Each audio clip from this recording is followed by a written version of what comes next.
Good morning, Woodrow Wilson Academy families. It's Carol Bartusek, your principal, and I wanted to let you know a week and a half in of school, a few updates that are happening here at Woodrow. This past Friday at around 2 o'clock, I had a very big meeting with Jefferson County public school leaders where they gave us a little bit more guidance on the public health order that came out 2 days before school started.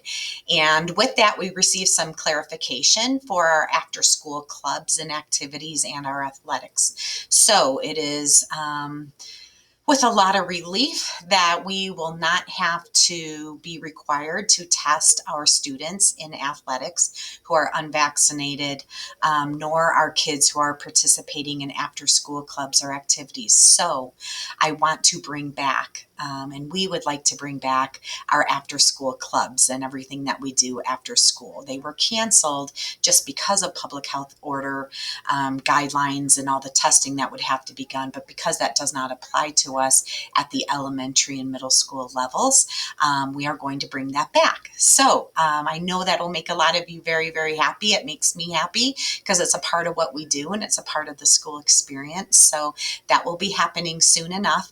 Please look for flyers attached to Wildcat Weekly that comes out every Thursday here at Woodrow in an email. So if you haven't seen that yet, please look at that in your email. Sometimes it does end up in junk mail.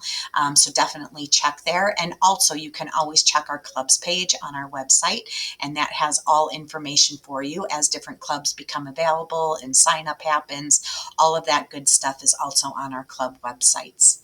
Also, though, even though we are not testing our kids who are unvaccinated weekly, we do have to wear masks. Everything is happening indoors. So if kids are indoors, that still means masks. It also means masks for athletes if you are practicing or playing indoors. I just wanted to put that out there. Just no testing. The second thing I want to talk about is drop off very, very quickly. Drop off is changing as a reminder for you who are in kindergarten starting this Wednesday, September 1st. So beginning this Wednesday, only pre-K parents can enter our building through the side elementary doors to check in your kids in pre-K.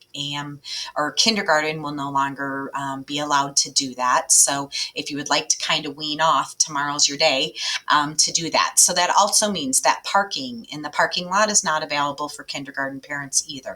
So no one should be using our parking lot in the morning except for pre-K parents only. Mr. Empey's out there. If he says something to you, please be very respectful, but we're trying to avoid having a lot of people parking in our parking lot due to COVID and walking. So just come through that drop-off line and drop off your kids and we'll get them into class just like everybody else. Also, we are starting to notice that some kids are not quite ready when the cars pull up and we're ready to get them out. So please make sure that your child has their backpack ready. If it's a chillier day, make sure that they have their coat on. You can do that when you're kind of queuing up in that line before you reach the front. Make sure that they have their masks on. That really does help us move our line quicker, although we don't have many people in line. And so that's another point that I have. We are going to start tardies this week. We've done a week and a half of school, so everybody is in the swing of things. So tardies do start exactly at 8 o'clock. Our side elementary doors will be closed, and we will be giving tardies to students in the lobby. So I do encourage you, one of my biggest tips that I can give families is to drop off early. So drop off does start at 7:30 in the morning.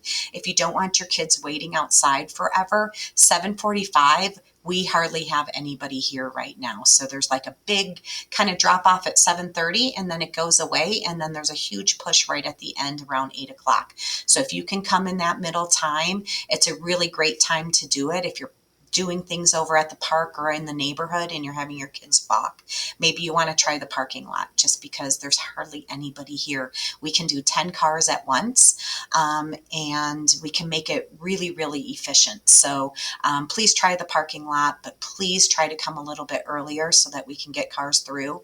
If we have a line at the end, unless there is like an accident or a bad weather day, we will be doing tardies every single day. It's really important to us to have our full time with with our kids. So please make sure that happens.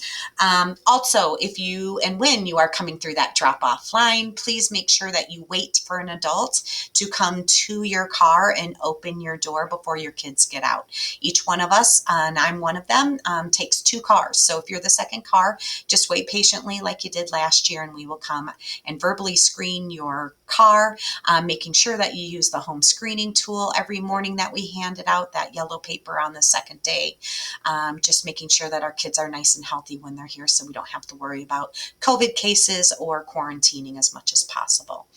Also, if you are walking or biking to school, a reminder to you that on Woodrow property, we require masks, just like we did last year. So you don't get to put masks on when you get closer to school or closer to the front doors. You have to do it when you are on our property. So if you hear any of our people outside asking you to put your mask on immediately when you enter, that's just a safety protocol that we do, another mitigation strategy that we do here at school, trying to keep people safer than probably most schools do. Also reminding bikers that they should be walking their bikes as they enter the front of the school. They shouldn't be riding them down to the bike racks. So we're working on that, just some things that we're working on as we go. And then finally, Picture Day. Picture Day is this Wednesday, September 1st. I think I tried to talk to most of you at Back to School Night because it's really, really early for us. But if you can remember, dress your kids up in their nicest gear on Wednesday, September 1st, if that interests you. We're going to be doing just individual pictures on September 1st. Our big class group photos won't be happening until I believe it's November. But if you have any questions, feel free to email me, call me, talk to Deb Scott at the front desk, and we will be happy to help. Just wanted to give you a quick update and let you know how excited I am that our after school clubs and activities are going to be back on, and I apologize for the up and down roller coaster, but I think that's really going to be indicative of what this year looks like. So again, if you have any questions, comments, call or email. Thank you.